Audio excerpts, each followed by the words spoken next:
And Jesus returned in the power of the Spirit into Galilee, and there went out a fame of him through all the region round about. And he taught in their synagogues, being glorified of all. And he came to Nazareth, where he had been brought up, and, as his custom was, he went into the synagogue on the Sabbath day, and stood up for to read. And there was delivered unto him the book of the prophet Esaias. This excerpt from Luke 4:14 through 30 presents an extraordinary account of Jesus reading the book of the prophet Isaiah at the head of a synagogue in his birthplace of Nazareth. It is remarkable for the description it offers of how a synagogue, or synagogia, literally meaning assembly in Greek, functioned in the times of Jesus, aka the late Second Temple period. Based on the text, synagogues were physical, built places, as evidenced by the fact that Jesus went into the synagogue at Nazareth. More specifically, the synagogue was a gathering space for the community to meet on the Sabbath, a custom described in the text.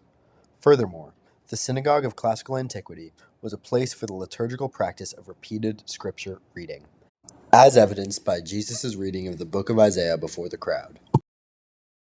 In sum, the synagogues of the late Second Temple period were physical, communal gathering places where the liturgical reading of Scripture was regularly practiced on the Sabbath and otherwise. In many ways, this seems similar to the synagogues of today. By the time that Jesus visited his hometown of Nazareth, the text heavily implies that the synagogue was a commonplace institution. This leaves us with two very important questions. How did synagogues in the time of Second Temple Judaism become so widespread? And how did they function? We can only find answers by taking the distinctive elements of synagogues in the time of Jesus, Hillel, and other late Second Temple period figures, and comparing them to early institutions that we might call a synagogue. Ladies and gentlemen, without further ado, welcome to the show.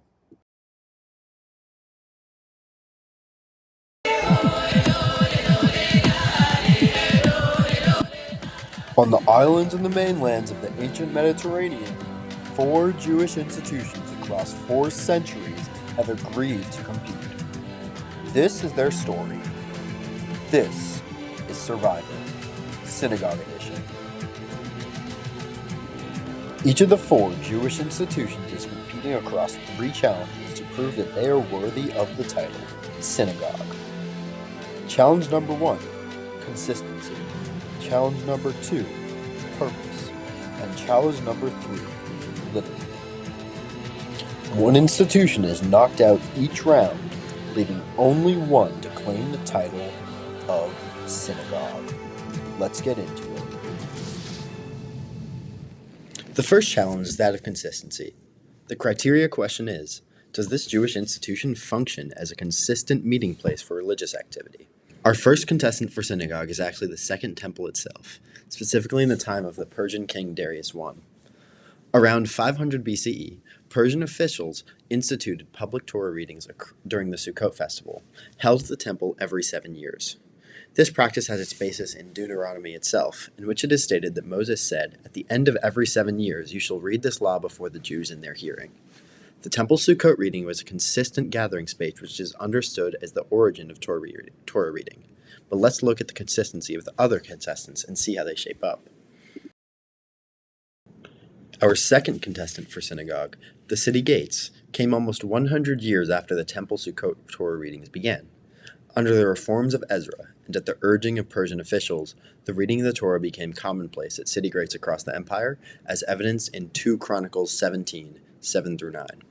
These same city gates also hosted various administrative and communal functions.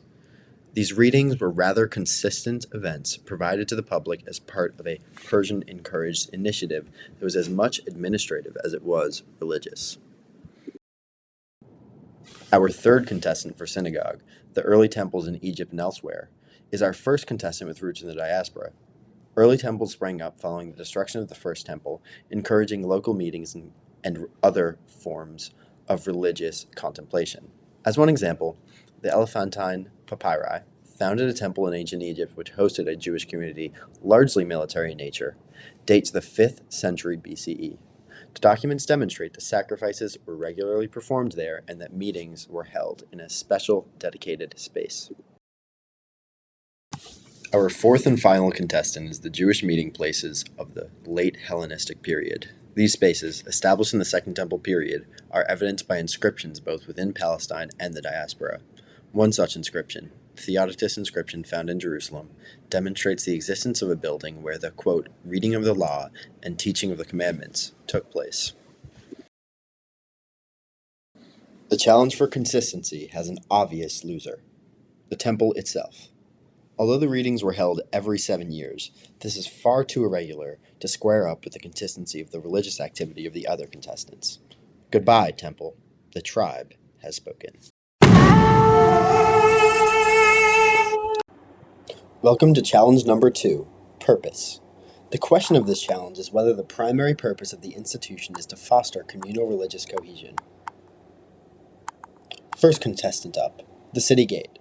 City gates were built with the purpose of public gathering in mind, and, as is attested in Deuteronomy and otherwise, were the host site of Torah reading. However, there is no evidence to suggest that it was a particularly communal act, but rather was part of an administrative effort, an empire-building effort that happened to have broader ramifications for the Jewish community. Second contestant, the early temples of Egypt and elsewhere. These seem like a really easy winner. These temples were for the specific purpose of worship for the community, including the sacrifice of animals and grain. And the final contestant, the Jewish meeting places of the late Hellenistic period. These spaces served administrative, educational, social, political, and religious functions. Jews would often operate their own courts and use these places as a meeting space. However, these synagogues, by the time of the 3rd century, had a distinctly religious character, which was their focus. They read Torah here and prayed in these spaces. Unfortunately, the city gate will not survive. Although the gatherings brought about by the reforms of Ezra had the effect of encouraging religious meeting, there is no indication that they took on a particularly communal purpose. Rather, their focus was part of a broader administrative push. The tribe has spoken.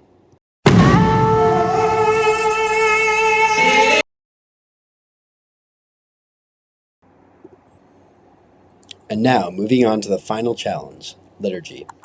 The question for this round is, are the liturgical functions of a synagogue performed here? As you may recall from our earlier discussion of the Jesus-era synagogue in Galilee, the central liturgical function of the synagogue was Torah reading. So, we have a final competition. The Jewish diaspora temple, as exemplified by Elephantine, as compared to the late Hellenistic meeting place, as exemplified by the Theodotus inscription. For our first contestant, the Theodotus inscription details the building of a synagogue for the, quote, reading of the law and, quote, teaching of the commandments, as stated earlier. This demonstrates that it was purpose-built for the liturgical practice of Torah reading. Scholars of the time mention the practice of weekly Torah reading at these meeting places, such as Philo, who states, Augustus knew, therefore, that the Jews have houses of prayers and meet together in them, particularly on the sacred Sabbaths, when they receive as a body training in their ancestral philosophy. That's in his Embassy to Gaius, 156. There was clearly a practice of Torah reading which occurred in these meeting places. However, this Torah reading was not confined to Jerusalem, where the Theodotus inscription was found. Houses of worship, such as the one Philo describes, existed across much of the ancient world, with evidence beginning in the 3rd century BCE in Egypt. And for our second contestant. As stated earlier, the Elephantine papyri provide evidence of a temple for a Jewish-Persian military presence in Egypt around 407 BCE, one of a few examples of such diaspora temples. The papyri show no evidence of Torah reading, but hint that the form of worship which took place there came in the form of sacrifice. The temples lose the challenge, and with it, the title of synagogue goes to the Jewish meeting places of the late Hellenistic period. Yet, as is true with all Survivor seasons, teamwork is truly dreamwork. And what made this astounding victory possible by the Jewish meeting places of the late Hellenistic period was the teamwork and the continuity between contestants. The Sukkot readings of the temple, our first contestant, kickstarted a more widespread practice of Torah reading that spread across much of the Persian Empire through Ezra's reforms, which was our second contestant. The temples of the diaspora, such as the Elephantine, our third contestant, filled a need for the existence of communal religious gathering spaces following the exile in the diaspora. And therefore, these temples were first bridge institutions, and then parallel institutions to the late Hellenistic meeting spaces, which are a fourth contestant, and which have won the title of synagogue. This has been Survivor, Synagogue Edition.